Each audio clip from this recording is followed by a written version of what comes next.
Hello friends, welcome back to my YouTube channel English with Aman. तो दोस्तों, आज हम लोग बात करने वाले हैं एसएससी जीडी फॉर्म के बारे में।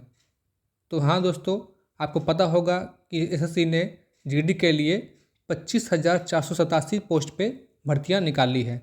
तो उसके बारे में हम लोग बात करेंगे कि उसमें क्या क्या क्राइटेरिया है, कितना फ़ीस लगेगा, क्या क्या उसमें फॉर्म होगा, वो हम लोग बात करेंगे। ठीक है, तो चलिए। अगर आपको सबसे पहले जानना पड़ेगा, सबसे कहाँ आपको जाना पड़ेगा sarkari-result.com पे। ठीक है, आपको यहाँ सर्च करना पड़ेगा sarkari-result.com। वहाँ पे आप लोग जाएंगे तो आपको यहाँ पे मिलेगा लेटेस्ट जॉब में। ठीक है, आपको जाना पड़ेगा लेटेस्ट जॉब में, तो यहाँ पे दिखाई दे रहा होगा आपको।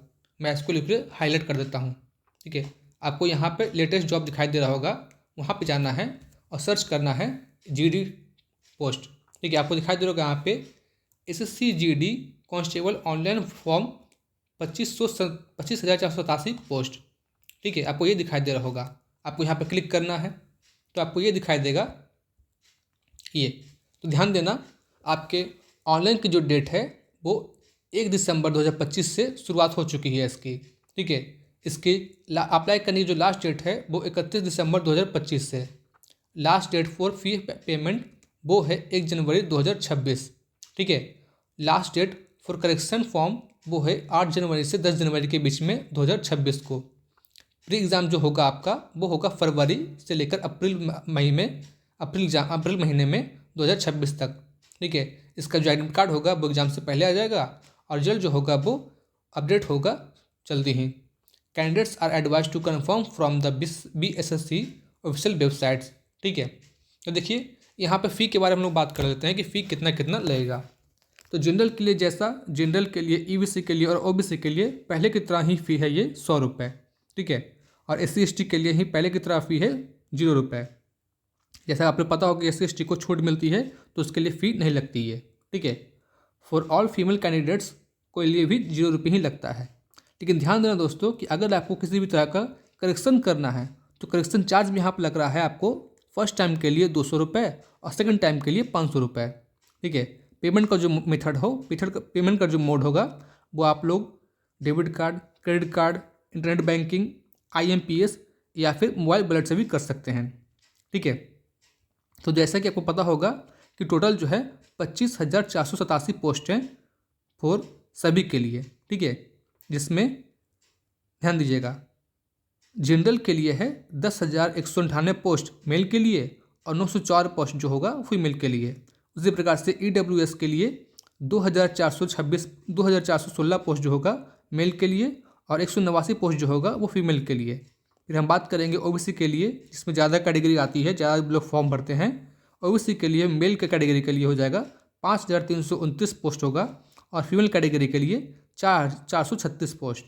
ठीक है, SC के लिए 3433 पोस्ट होगा मेल में और 269 पोस्ट होगा फीमेल में। ST के लिए 2,091 पोस्ट होगा मेल के लिए और 222 पोस्ट होगा फीमेल के लिए। ठीक है, तो चलिए हम लोग बात करेंगे आगे इसके क्राइटेरिया के बारे में। यहाँ पे क्या लिखा हुआ है कि candidates should have passed 10 exam और equivalent from a recognised board. ठीक है, all candidates must read the official information completely before applying. ठीक है, तो चलिए इसके ऑफिशियल वेबसाइट में चलते हैं कि क्या क्या इसमें लगने वाला है।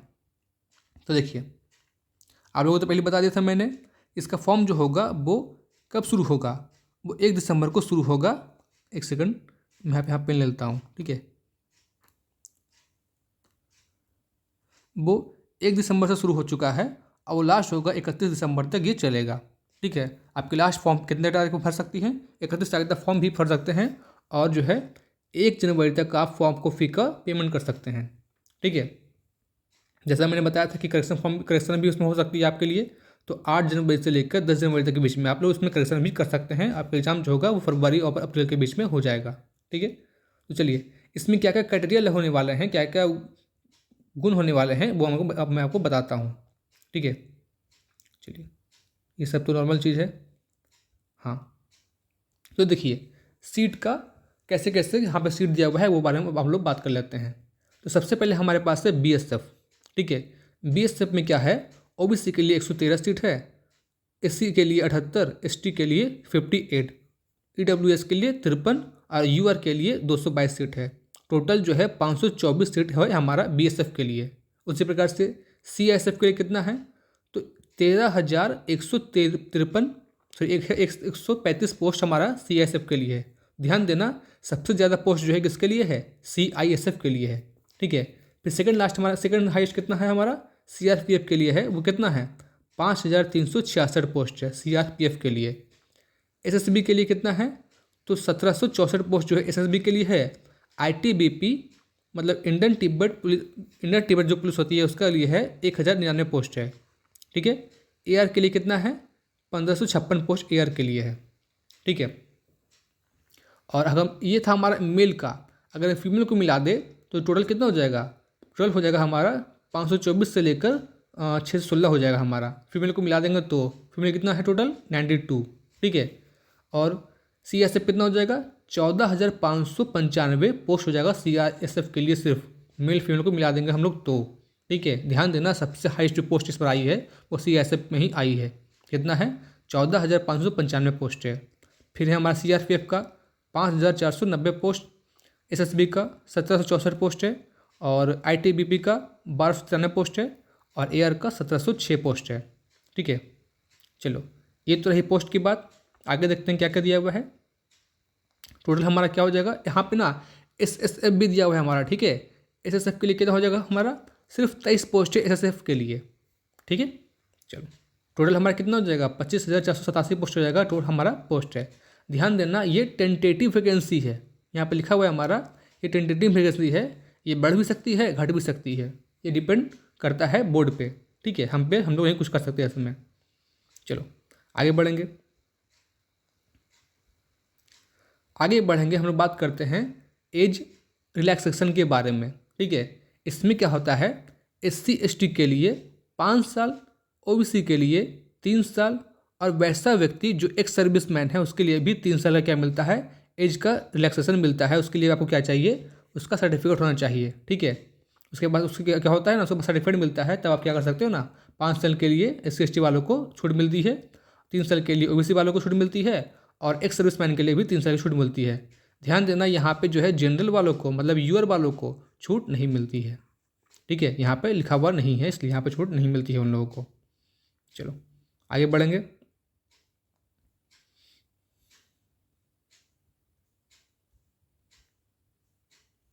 आगे बढ़ते हैं हम लोग, देखते हैं क्या क्या क्या इसमें दिया हुआ है। ठीक है, चलो हम देखते हैं यहाँ पे इसके कैटेगरी के बारे में। इसको छोटा कर लेता हूँ मैं। ठीक है, छोटा करते हैं। एजुकेशन क्वालिफिकेशन, ध्यान देना यहाँ पे, वैसा व्यक्ति जो क्या हो, एनसीसी का कैंडिडेट हो, यहाँ पे लिखा हुआ है incentive to NCC certificates holder, मतलब कि ना वैसा व्यक्ति जो क्या हो, एनसीसी का कैंडिडेट्स हो। जैसे नहीं आप लोग कभी क्लास 10 में 9 में एनसीसी कर लेते हो, तो जो वैसा व्यक्ति जो एनसीसी कैंडिडेट हो, अगर उसका सी सर्टिफिकेट बना हुआ है तो उसको क्या मिलेगा, 5% का मैक्सिमम मार्क्स बोनस में मिल जाएगा। ठीक है, मतलब कि उसने जितना मार्क्स लाया है, मान लेते उसने 60 नंबर लाया है। ठीक है, तो उसका 5% जो होगा, अब उसको एक्स्ट्रा मार्क्स मिल जाएंगे। मतलब उसको जो है 1/2 to 8 मार्क्स जो है एक्स्ट्रा मार्क्स मिल जाएंगे। मतलब कि अगर उसका मार्क्स जो है 160 है तो उसका कितना बढ़ जाएगा, उसका बढ़ जाएगा 168 हो जाएगा। ठीक है, ये ऐसा इंसेंटिव के रूप में दिया हुआ है अगर उसके पास सी सर्टिफिकेट है तो, किसका, एनसीसी का। ठीक है, अगर किसी भी बच्चे का एनसीसी का बी सर्टिफिकेट है तो उसको जो है 3% मार्क्स एक्स्ट्रा मिल जाएंगे। ठीक है, जैसे मैंने बताया था पहले ही, अगर किसी बच्चे का 150 मार्क्स आया हुआ है तो उसका 3% क्या होगा, एक्स्ट्रा उसको मार्क्स मिल जाएंगे। ठीक है, अगर किसी व्यक्ति के पास जो है, किसी बच्चे के पास जो है इस सर्टिफिकेट होगा तो उसको कितना मार्क्स मिलेंगे, 2% मार्क्स एक्स्ट्रा मिल जाएंगे, बोनस के रूप में मिल जाएंगे। यहाँ पे क्या लिखा हुआ है, एनसीसी के लिए इसका इंसेंटिव मिल जाएगा, मतलब बोनस मार्क्स मिल जाएगा। ठीक है, चलो आगे बढ़ते हैं और देखते हैं क्या क्या दिया हुआ है इसमें। हाउ टू अप्लाई, तो अप्लाई करने का सबको पता होगा। अगर आपको नहीं पता है तो मैं अप्लाई करने के लिए क्या करूँगा, इसके लिए अलग से वीडियो बना दूँगा। ठीक है, देखो आपको तो पता होगा सेंटर का कहाँ का सेंटर जाता है। सीआर के लिए है हमारे यहाँ पे भागलपुर, मुजफ्फरपुर, पटना, ये सब जगह है सीआर के लिए है। उसी प्रकार से हमारा क्या होगा, ईस्टर्न रीजन के लिए हो जाएगा। फिर हमारा हो जाएगा केकेआर रीजन के लिए, एमपीआर रीजन के लिए, इन ईयर रीजन के लिए। ठीक है, चलो आगे देखते हैं। ये सब तो बेसिक चीज़ें हैं, आपको पता ही होगी। हाँ, अब देखते हैं इसका एग्जामिनेशन का स्कीम क्या होगा। ठीक है, सबसे पहली बात तो ये हमारा कंप्यूटर बेस्ड एग्जाम होगा, जिसमें part A, part B, part C, part D में जो है 4 तरह का क्वेश्चन पूछे जाएंगे, 4 तरह का सेक्शन होंगे, उसमें क्वेश्चन पूछे जाएंगे। तो क्या क्या होगा हमारा, 20 नंबर का रीजनिंग, 20 नंबर का जीके जीएस, 20 नंबर का मैथ और 20 नंबर का हिंदी या इंग्लिश। ऑप्शनल जो होता है, या तो आपने चूज किया हुआ हिंदी तो हिंदी, या इंग्लिश तो इंग्लिश चूज किया होगा, वो सब होंगे। मतलब कि टोटल जो होगा 20 क्वेश्चन, 20 नंबर का 20 क्वेश्चन 40 मार्क्स का, 20 क्वेश्चन 40 मार्क्स का, इस तरह से होगा, जो कितना हो जाएगा 60 मिनट का हमारा टाइम मिलेगा। और ये जो होगा हमारा क्वेश्चन जो होगा वो 416 160 नंबर का एग्जाम होगा हमारा। ध्यान देना, ये हमारा 200 मार्क्स एग्जाम नहीं है, ये हमारा 160 मार्क्स का एग्जाम है। ठीक है, जिसमें हर क्वेश्चन जो होगा वो 2-2 मार्क्स का होगा, और 20 क्वेश्चन होंगे तो 20 क्वेश्चन गुना 2 40 मार्क्स, ऐसा ऐसा कितना है 4 पार्ट से, तो 160 मार्क्स का एग्जाम होगा। ठीक है, चलो आगे बढ़ेंगे। हाँ, सबसे मेन इंपॉर्टेंट बात जो है यहाँ पे चल के आ रही है कि हमारा पीईटी टेस्ट जो होता है, फिजिकल एफिशिएंसी टेस्ट, जो आपको एग्जाम को पास करने के बाद आपको दिया जाता है। अगर आपने प्री क्वालिफाई कर लिया है तो आपको जो है पीईटी टेस्ट जो होता है, फिजिकल एफिशिएंसी टेस्ट, आपको देना पड़ता है। ठीक है, इसमें क्या होता है, इसमें आपके पास ना दौड़ होती है और भी बहुत तरह फिजिकल एक्टिविटी होती है, जैसे यहाँ पर दौड़ है।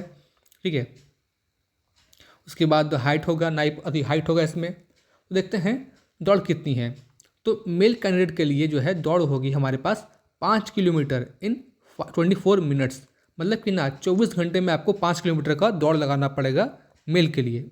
वहीं फीमेल के बारे में बात करें तो 1.6 किलोमीटर इन 8.5 मिनट। ध्यान देना, यहाँ पे 8 मिनट है और बना हुआ है 2 मिनट्स भी है, मतलब 8.5 मिनट में क्या करना है लड़कियों को, 1.6 किलोमीटर दौड़ना है। ठीक है, ये किन के बारे में बात हो रहे हैं हम लोग, ये बात कर रहे हैं हम लोग वैसे लोग जो लद्दाख रीजन के होंगे। ठीक है, चलो आगे हम बात करेंगे। 1.6 किलोमीटर इन 7 मिनट्स किसके लिए, मेल के लिए, और 800 मीटर इन 5 मिनट्स किसके लिए, 4 कैंडिडेट्स लद्दाख रीजन के लिए। अच्छा, ध्यान देना यहाँ पे 4 कैंडिडेट्स अदर देन लद्दाख। देखो यहाँ मैं क्या बात करें, यहाँ पे 5 किलोमीटर दौड़ना है आपको 24 मिनट में। ठीक है, और 1.6 किलोमीटर दौड़ना है आपको 8.5 मिनट में। कब, जब अगर आप लद्दाख के नहीं होंगे तब, आप लद्दाख से बिलोंग नहीं करते होंगे तब, नहीं होते होंगे तब आपको दौड़ना है। अगर आप लद्दाख से हैं तो आपको 1.6 किलोमीटर जो सेकंड नंबर दिया हुआ है हमारा इन 7 मिनट्स और 800 मीटर इन 5 मिनट्स में दौड़ना पड़ेगा, जब अगर आप लद्दाख के हैं तब। ठीक है, ये था हमारा पीईटी टेस्ट। और हाइट के बारे में बात करें हम लोग तो मेल का जो हाइट होना चाहिए वो कितना होना चाहिए, 170 सेंटीमीटर होना ही चाहिए। और फीमेल के लिए क्या हो जाएगा, वो 157 सेंटीमीटर वो फीमेल का हाइट हो जाएगा। ठीक है, देखो यहाँ पे ना कुछ छूट भी मिलता है हम लोग को, लेसन भी मिलता है यहाँ पे हम लोग को। क्या क्या मिलता है, अगर कोई व्यक्ति, अगर कोई कैंडिडेट जो होता है वो किससे होता है, एसटी से होता है, शेड्यूल ट्राइब से होता है, तो उसमें मेल के लिए 162.5 सेंटीमीटर हाइट मतलब, और 150 सेंटीमीटर हाइट। ठीक है, किसके लिए, एसटी के लिए, शेड्यूल ट्राइब के लिए। ठीक है, सेकंड में क्या बोल रहे हैं यहाँ पे हमारा, all schedule tribes candidate of north eastern states. ठीक है, तो उसके लिए क्या हो जाएगा 157 सेंटीमीटर, और फीमेल के लिए 147.5 सेंटीमीटर। ठीक है, उसी प्रकार से जो है ना हमारा बहुत सारा कैंडिडेट यहाँ पर दिया हुआ है। अगर कोई नॉर्थ ईस्टर्न रीजन से होगा, जैसे अरुणाचल प्रदेश, मणिपुर, मेघालय, मिजोरम, नागालैंड, सिक्किम और त्रिपुरा से होगा, तो उसके लिए अलग कैटेगरी है। 162.5 मेल के लिए, 152.5 फीमेल के लिए। ठीक है, सबके लिए अलग अलग दिया हुआ है छूट, यहाँ पे आप लोग उसको पढ़ सकते हो। मैं इसका लिंक जो है अपने डिस्क्रिप्शन में दे दूँगा। ठीक है, और अगर हम लोग बात करें चेस्ट के बारे में, ठीक है, तो बिना फुलाए 80 सेंटीमीटर और फुलाने पे 5 सेंटीमीटर कम से कम आपको बढ़ना चाहिए। क्या, चेस्ट बढ़ना चाहिए। ठीक है, वो सबके लिए अप्लाई होगा, मेल के लिए भी फीमेल के लिए भी। और यहाँ पर भी क्या है ना, आपका रिलैक्सेशन दिया हुआ है, छूट दिया हुआ है किसके लिए, एसटी के लिए। उसी प्रकार से नॉर्थ ईस्टर्न के लिए, एसटी के लिए क्या है 76 सेंटीमीटर होगा, ऐसे ही फुलाने पर 5 सेंटीमीटर बढ़ना चाहिए। ठीक है, ये सब छूट भी मिलती है। चलो आगे देख लेते हैं क्या क्या दिया हुआ है आगे। चलो, मुझे लगता है कि इसके बाद आगे कुछ होगा हमारे पास। ठीक है, बाकी सब तो आपके पास क्या होना चाहिए, डॉक्यूमेंट्स वगैरह होना चाहिए। जैसे हमारा हो गया NCL, फिर हो गया हमारा OBC, अगर किसी का OBC है तो, और नहीं तो किसके पास NCL है तो NCL। ठीक है, ये सब मस्ट आप बनवा के रखना, ताकि आपको आगे जाके काम देने वाला है। ठीक है, तो आज के वीडियो के लिए इतना ही, मिलते हैं नेक्स्ट वीडियो में, तब तक के लिए थैंक यू, बाय।